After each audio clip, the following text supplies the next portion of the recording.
no que se refere a produto, ô Toledo, quais que são os principais tipos, assim, ações, fundos, renda fixa, como que é a questão do recolhimento, né? Da tributação e do recolhimento. Legal, Ângelo. Pode começar por ações, né?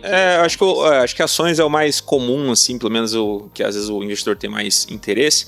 E aí vale ressaltar que vamos separar duas coisas aqui, tá?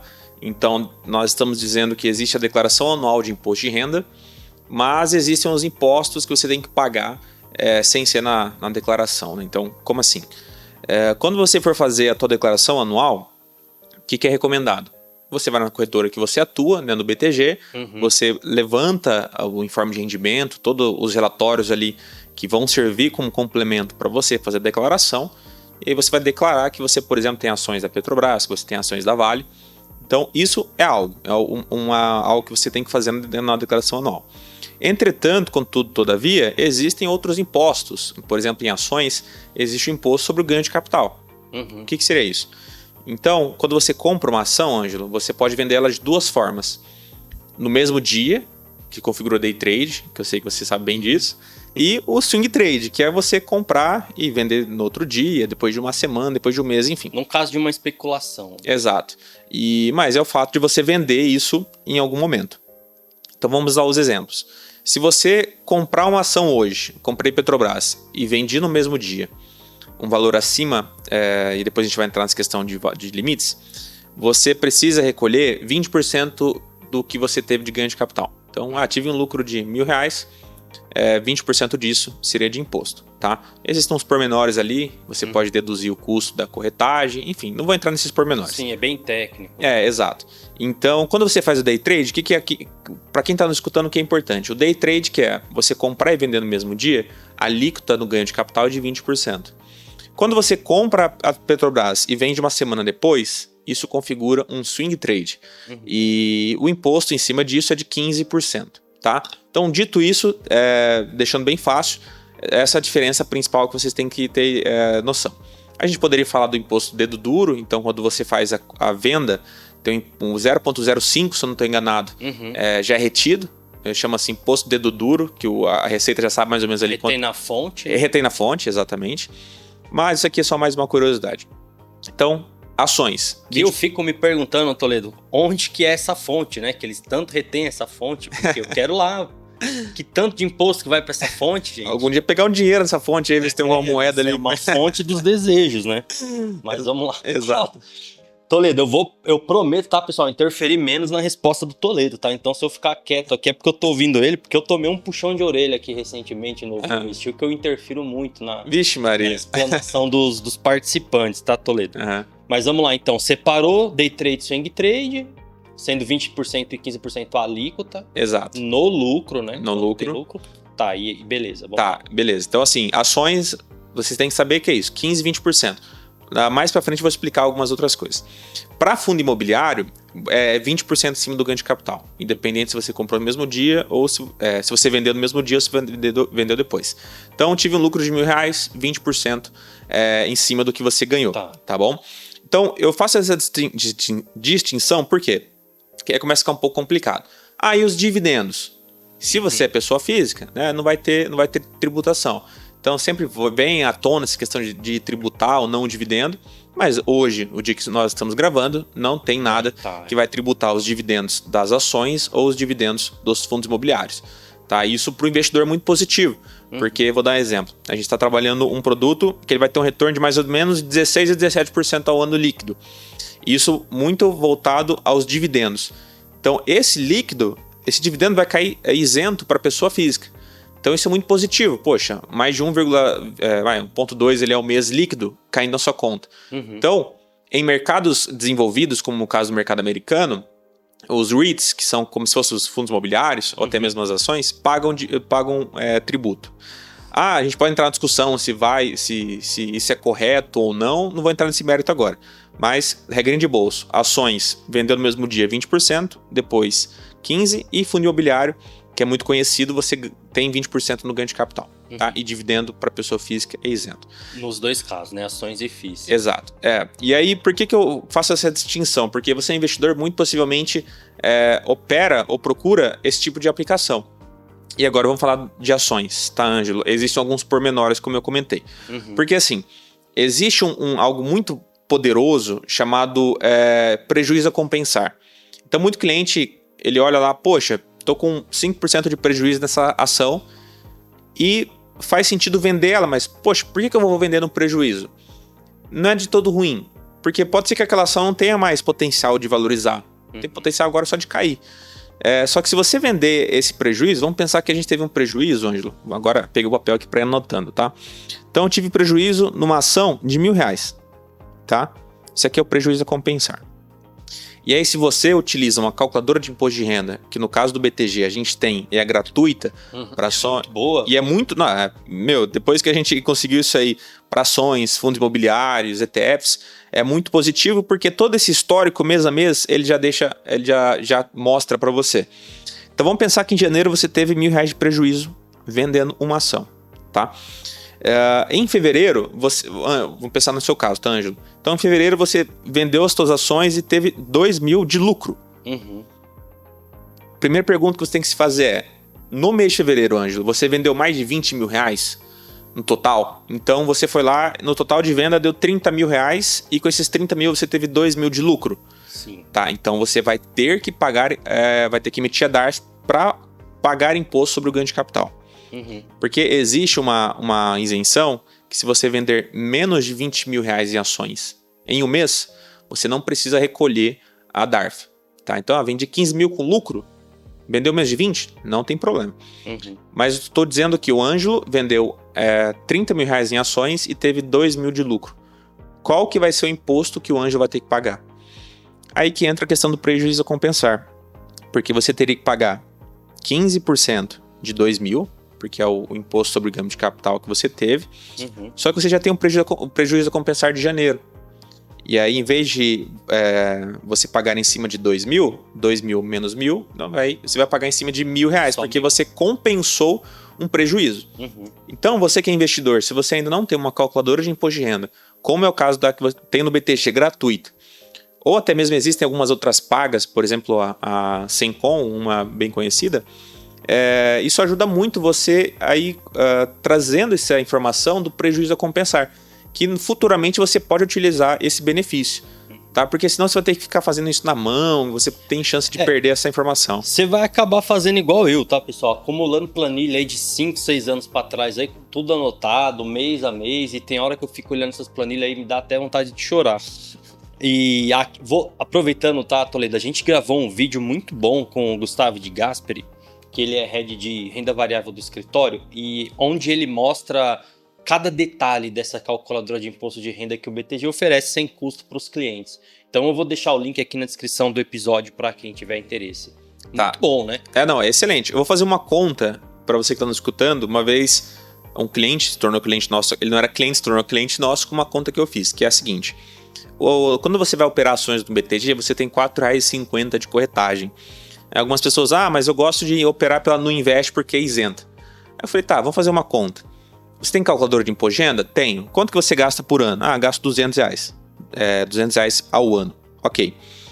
Quanto você gasta de corretagem hoje? 0. Tá, beleza. Quantas operações você faz por mês? Eu compro 2 a 3 ações por mês só. Aí multiplica isso por 12 e multiplica por R$4,50. Chegou numa conta que o valor que ele gastava com a calculadora anual era mais caro do que ele gastaria com corretagem no BTG. Então eu falei, poxa, você vai estar aqui no BTG, vai ter conta corrente, vai ter uma baita estrutura e as nossas carteiras, você vai poder ter acesso, e uma calculadora que é gratuita, e você está num lugar que você não paga corretagem, mas você está tendo que pagar uma calculadora terceira. Aí ela falou, elas por elas eu prefiro o BTG. Então é uma conta... Tem mais benefícios, né? Exato, e o que ele gostou muito também é a nossa research, né? Então, poxa, ele quer lá saber sobre PetroRio. Colocou PetroRio ali, ele já consegue vários relatórios e tudo mais. Então é uma conta que foi elas por elas, mas ela viu que tinha muito mais benefício, inclusive com a assessoria, né, Ângelo? Também tinha a nossa assessoria aí. Que aí não tem... O Toledo até citou aqui o Nuinvest, mas não tem, né? Banco digital para ter uma assessoria do porte da Sacre dentro do BTG com toda a estrutura por trás é fora não se encontra, tá, pessoal? Fora da curva. E... Legal, Toledo, ações, fundos, algum complemento em relação a ações? Ou a questão da calculadora, tá, pessoal? Só para deixar também bem claro, ela vai trazer só os dados do BTG, né? Então, se você opera em mais de uma corretora, tem essa questão também, né? Isso. Ó, dica para você. Então, você está na dúvida de vir ou não, levanta o que você teve de prejuízo. Se você teve prejuízo também, né? Se você tem esse histórico, você consegue inserir de forma manual dentro do BTG. Então, eu tenho um cliente que ele tinha essa informação na XP de quanto ele tinha de prejuízo. Ele trouxe as ações para o BTG, ele lançou na nossa calculadora que ele tinha lá, exemplo, 20 mil de prejuízo a compensar, porque o histórico já ficou ali. E todo mês essa movimentação. E a gente está falando muito de prejuízo a compensar, tá? Mas mensalmente ele já vai te dar se você precisa emitir uma DARF ou não e qual que vai ser o valor. Então, assim, se você hoje investe em ações e fundos imobiliários e ainda não tem uma calculadora de imposto de renda, eu posso te dizer com certeza, você ou está tendo trabalho manual para ter que levantar essas informações, ou você está deixando dinheiro na mesa que você poderia estar assim, muito mais profissional essa gestão tua. Então, calculador de imposto de renda no BTG ou paga, né, terceiro. Legal. E aí, no caso de renda fixa, é meio que tabelado, né, Toledo? É mais fácil essa questão das alíquotas e do próprio recolhimento, né? Isso. Porque não tem DARF, né, na renda fixa. Não tem. Tá. E é muito mais fácil o cliente perguntar, mas quanto que eu vou pagar de imposto? E aí, vamos entrar na renda fixa porque isso não chega a ser um erro comum, mas é um pensamento comum, que é qual?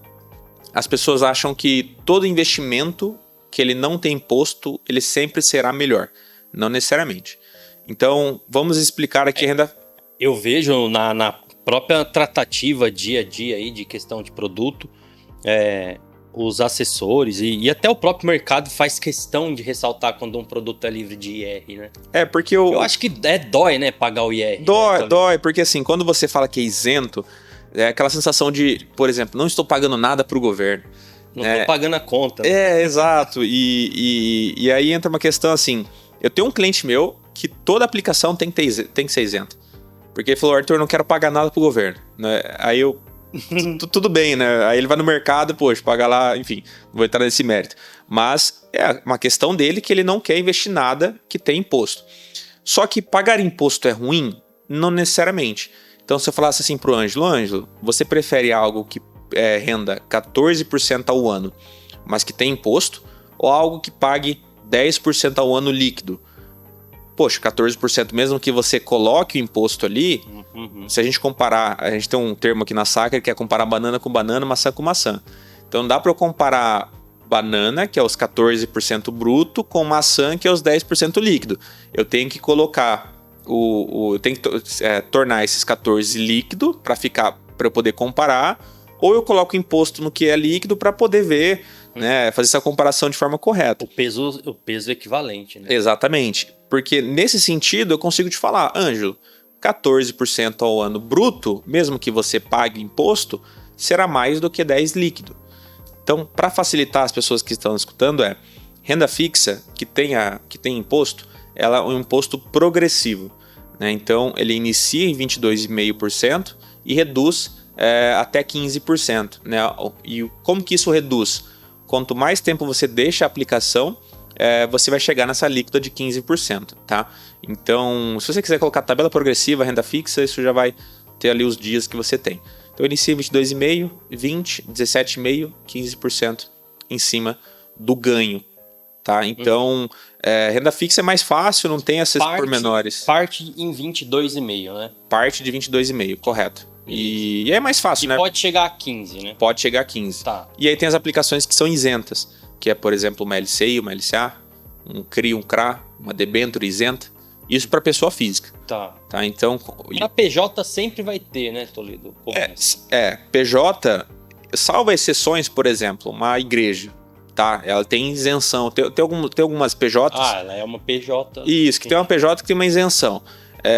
Mas salva esses casos que são exceções, que eu acho que não é regra aqui para quem não está nos escutando. A regra de bolso pensando em rendimento, muitas vezes investir pela pessoa física é melhor do que investir pela pessoa jurídica. Porque pela pessoa física nós encontramos algumas aplicações isentas de imposto.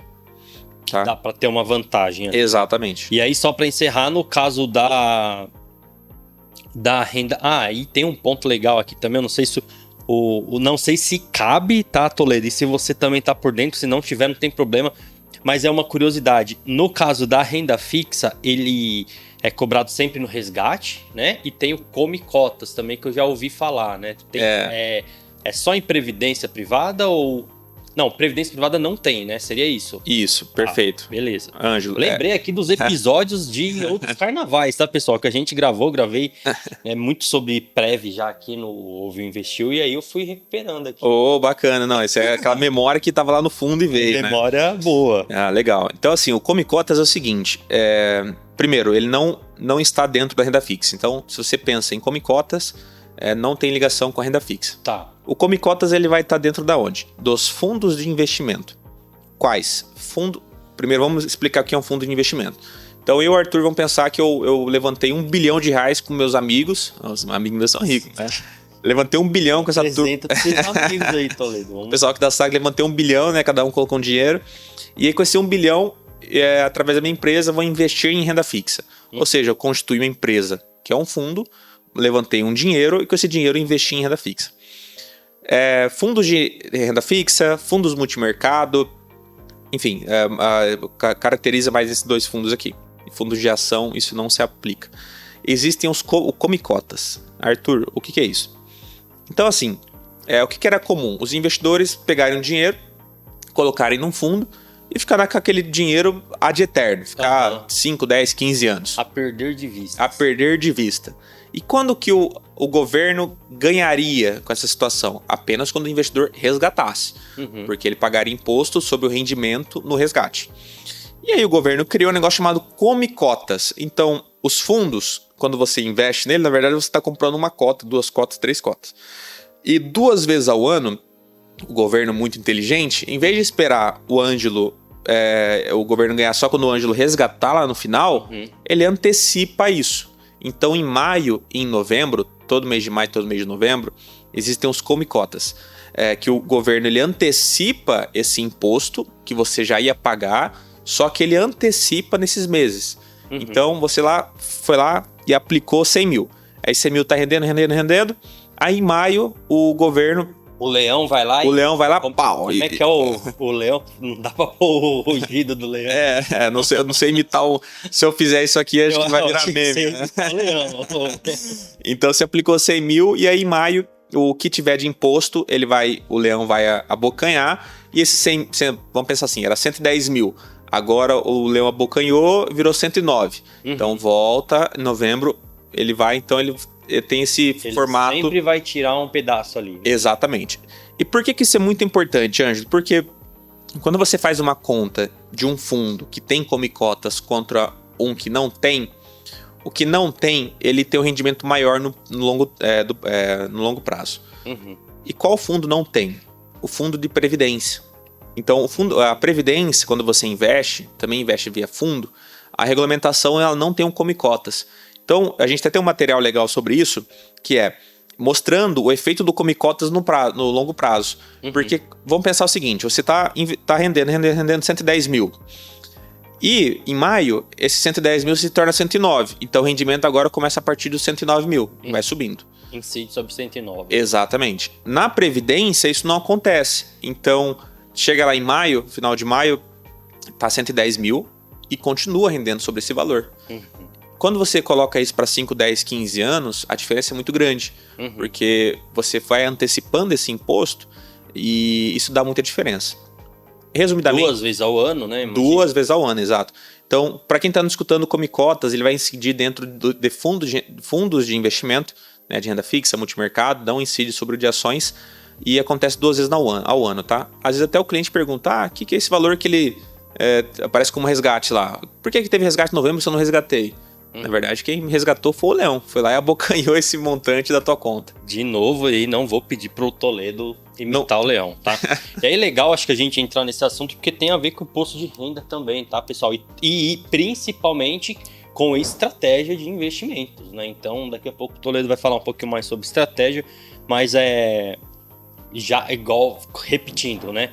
Dos outros episódios, eu já vi que é uma estratégia partir para alguns fundos ali de previdência para fugir desse imposto.